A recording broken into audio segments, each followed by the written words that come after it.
टनापर्यंत ॲव्हरेजला गेलो, 100 टनापर्यंत गेलो. मी ह्याच्या आधी एक्झॉस्टिक करायचं सगळ्यांना माहिती, त्यामुळे माझं ऊसाकडे लक्ष नव्हतं.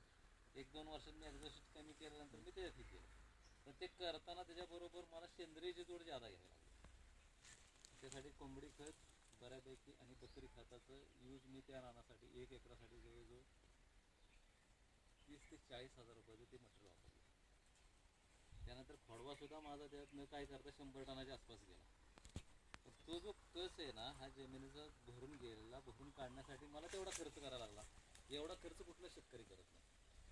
तर करू शकतो. नाही, डॉक्टर साहेबांचा काय विषय आहे, विषय असा आहे की अनुभव सांगतो माझा. त्यासाठी आहे ना, त्याचे रिझल्ट एवढे आहेत की मी बऱ्याच जणात रिझल्ट घेतलेले आहेत. पिकं फास्टमध्ये येतात किंवा त्याचे उत्पन्न वाढतं, जाडी वाढते, साईज वाढते, हे सगळं बरोबर आहे. जमीन माझी अशी आहे की मला असं आठवतं की ते त्यावेळी नांगरायचो मी सुरुवातीला. तर आमचाच चलत भाऊ नांगरायचा नारायण. तर त्याला ते नांगरता येणार ना, त्या रानात तो म्हणायचा नको, तुझी नांगरटच नको मला.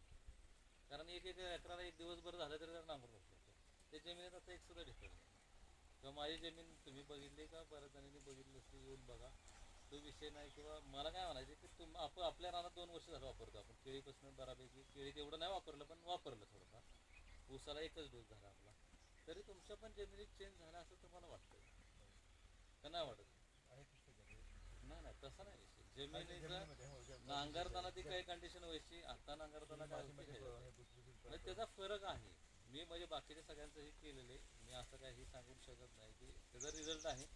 आम्ही 10 टनाचं फक्त टार्गेट देतो, एकरी 10 टनाचं ॲव्हरेज वाढेल. म्हणजे कंपनीचं 20 टनाचं पण आम्ही 10 टनाचं देतो. 10 टन तुमची इन्क्रीमेंट होतो. टनापेक्षा तुमचं रासायनिक खताचे बजेट आपल्याला कमी करत आपली शेती सेंद्रियमध्ये कशी नेता येईल हे माझं मेन टार्गेट आहे. त्यासाठी आपण रासायनिक बऱ्यापैकी कमी करत आणलेलं आहे. आणि ते फर्स्ट टाईमला आपण करत नाही. हा मेन हेतू आहे त्यातला की तुम्हाला सेंद्रियमध्ये जाणं गरजेची गोष्ट आहे. नरेंद्र मोदी पण तुम्हाला काही दिवसात सेंद्रियमध्येच नेणार. रासायनिक अजिबात वापरतच नाही, थोडं कमी करत मी काय म्हणतोय, रासायनिक वापरायला आता तुमच्या जमिनीची सवय लागली. माझा प्रश्न असा आहे, समजा एकरी तुम्ही आता खत, आता सपोज एखादा व्यक्ती खत टाकणारा खत असेल, समजा 30,000 एकरी खर्च येतो, बरोबर.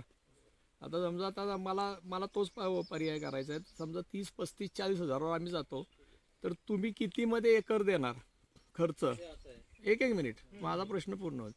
1 एकराला तुमचा खर्च किती येईल आणि तुमचा ॲव्हरेज काय टनेज देऊ शकाल तुम्ही सांगाल तो तंतोतंत आम्ही जर सगळं पाळलं तर ॲव्हरेज काय पडू शकतं? नाही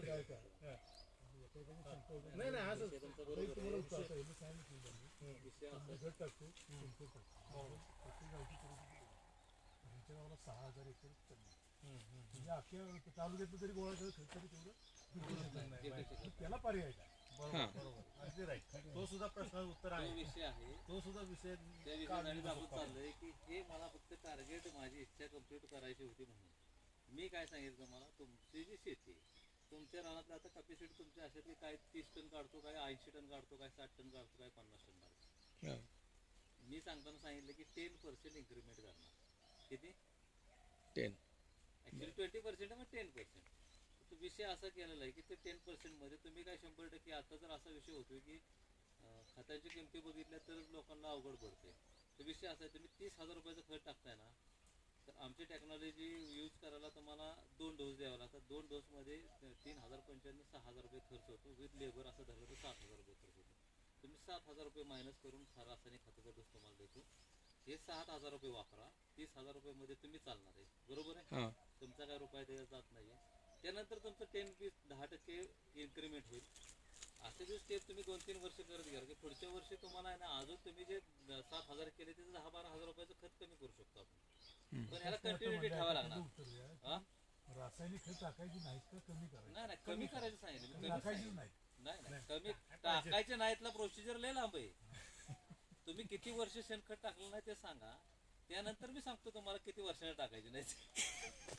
हा विषय कसा आहे माझ्या का दादा, विषय असा आहे की हे सतत काय होतं आणि आज काय आहे विषय. त्याला सेंद्रिय कर्ब जोपर्यंत तुमच्या शेतीचा वाढत नाहीये, केळी ह्यातच रोटरली गेल्यामुळे अजून सेंद्रिय कर्ब वाढला.